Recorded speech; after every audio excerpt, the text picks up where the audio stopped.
So just a heads up, this video is going to contain some minor spoilers for the latest episode of The Bad Batch. So if you haven't seen The Harbinger and you don't want to be given any kind of spoilers, it'd be best to turn away now. It is only minor spoilers, it's more about the supposition of where the story is going based off of the events of the episode itself. So back when Ahsoka came out last year, I was, fairly vocal in my concerns about some of the decisions they made in that show around Force sensitivity, and specifically around the idea that anyone can be a Force user as long as they train hard enough. Sabine was the focus of that story, where she'd shown no sensitivity during the Rebels animated show. She was a fierce warrior, a great Mandalorian, and a great character in her own right. And then in Ahsoka, it starts to become, well, you're not Force sensitive, but if you train hard enough, you can be. And that's somehow turned into her story arc for that show. And I felt it was firstly unnecessary because Sabine was already a great character and a great fighter, and she didn't need that extra element added in. And I also felt it was kind of lazy because it's trying to give someone something that has no correlation to them because you can't think of anything better. And it also worried me because it's opening up a Pandora's box of, well, now if anyone can be Force sensitive regardless of, who they are or, any other external factors, it could lead to further changes down the line. And on one side, I understand why they've done it. It's because it gives them far more flexibility to take characters that have already been established and to change them. Sometimes that works, sometimes it doesn't. We know it upsets people when you change an established canon. Which again, I've never necessarily been beholden to canon before. It's not something that I necessarily feel is, always set in stone. We know that things change, and canon can be whatever you want it to be. But it does feel like they are kind of taking this very open approach to Force sensitivity. Now, we're never going to, completely agree on everything. I think that there's no solution to Force sensitivity that's going to get everyone going, yes, that's a good idea. Because everyone has a different idea as to, who should be able to wield the Force.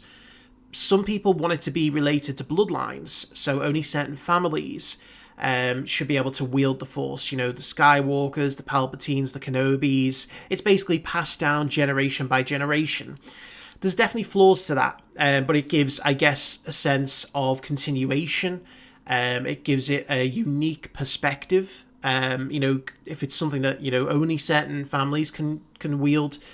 Others want it to be something that it doesn't necessarily have to be tied to blood. It's more of a larger fate kind of thing where anyone can be born a Force user, but it's very rare and not everyone can do it, no matter how much you train.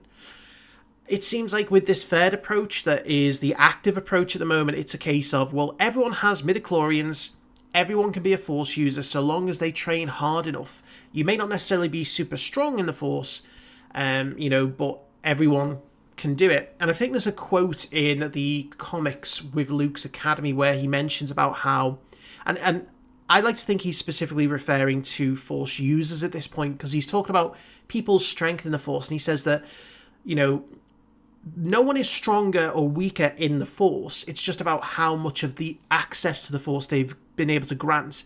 It's like a doorway. It's how much they've opened the door to the Force.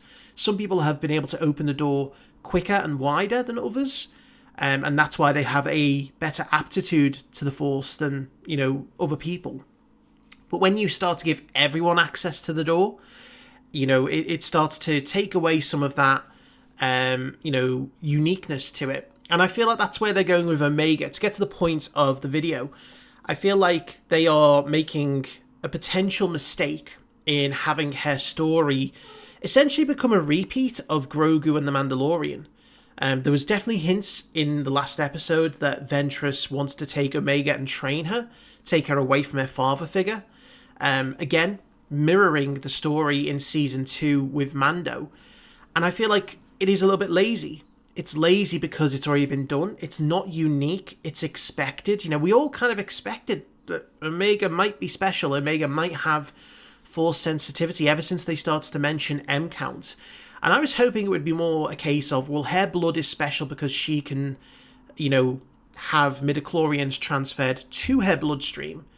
Which again, it's kind of like manipulation, it's dark science. that I'm fine with. You know, if you want to take an unnatural route where you can make someone force sensitive by blood transfusions or manipulations, that's a different story. But saying that everyone can do it just because you train hard enough, it really just takes it away that idea that being a force user is something very, very special and unique. And, you know, it's not a massive issue for me. I'm not going to sit there and cry and bitch and moan like some might and say that Disney is ruining my childhood. I just feel like it's lazy writing, and that's what I have more of an issue with than anything. It's taking the easy option to say, right, we've got Omega, you know, we're going to copy and paste the same story that we had, just going to reskin it from The Mandalorian. Yeah, she can be a Force user, that's why the Empire is after her, and then a Force user comes along, gives her guidance, wants to take her away and train her. She doesn't want to leave her parents or, you know, her parental figures, and we have all of this kind of tension in between. But, you know, again, I just feel like the idea that anyone can be Force sensitive is a bad idea. You know, I'm by all means, I'm not down for, you know, classism or anything like that. You know, it's not a superiority thing. I think it has to just be a case of, you know, it can't be available to everyone, because otherwise, why wouldn't everyone do it? Why wouldn't everyone train and become strong in the Force? And then when everyone can do it, it loses its uniqueness. And as an audience, that's what we're tuning in for. We're not necessarily tuning in to see the day-to-day lives of the everyday person in the Galactic Empire. Though that is something that I would find fascinating because it's different. You know, that's why I loved Andor, because it was like the base level kind of person. It wasn't anyone special. It wasn't anyone with a Force. It was just kind of like the story of the everyday person. So that can be interesting. But in these types of shows, when we start to delve into the idea of the Jedi, the Sith, the Force, we don't want to have it just be an everyday, every person kind of thing. You know, so I think that it would be a mistake to go down that route, but I feel like they've already set up the, you know, the roadworks for that, and it is going to end the season with her being in some way Force sensitive. But then it leads on to bigger questions. Where is she during the rebellion? Because she would be in her 20s at that point, the same age roughly as Luke. You know, that's the kind of the issue they had with Cal Kestis. Cal Kestis, whose story they are telling very subtly and slowly through the games. You start to say, well, where is he during, you know, the rebellion, the later years of the Empire? And so you create problems for yourself that way. You know, I've got no problem if you want to establish a new Force user later down the line. You know, maybe even between the events of the Galactic Civil War and the sequels. There's loads of time there to go and explore and have people be Force sensitive and make new characters and heroes and villains. It's always a risk, though, when you do it in that very short period of time between the Clone Wars and the Civil War. You know, so I don't know. I've enjoyed this season. I've enjoyed, you know, where they've gone with it. It's just that one element that is concerning me. I do think it's lazy, and I don't want them to go down that everyman route, because I think that it takes away, not just from the characters that we've got established with the Force, but it takes away from the characters that they're trying to give it to. Like, Omega is a strong character. You know, she's a young kid, determined, headstrong. She is good. And by just kind of plastering her with the Force, you know, yes, it's a unique element and it gives us something different to stand out in the Bad Batch, but it's kind of like, it feels a bit forced. It doesn't feel earned. It doesn't feel like it's progressed naturally to that point, you know, and it would make her stand out as, you know, obviously someone different in the Bad Batch for reasons that, you know, are completely unique in that way. And I don't know whether that's a good or bad thing, you know. It would kind of put her head and shoulders above the group. The Bad Batch has always been about them combining their skills. They all have unique skills, but none of them are necessarily better than the other.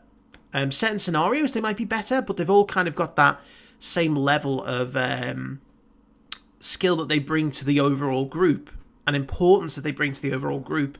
And I feel like by having a Force user in there, they're just going to overshadow everything. And I know this is the last season, so it's not going to matter, and they're probably all going to die a horrible death with the exception of Omega, but still, it kind of gives us clues for storytelling going forward, so we'll see. Anyway, I'd love to know your feelings and thoughts on, you know, this whole anyone can be a Force user, midichlorians, you know, where the Bad Batch story is going of Omega. Let me know in the comments what you think about it.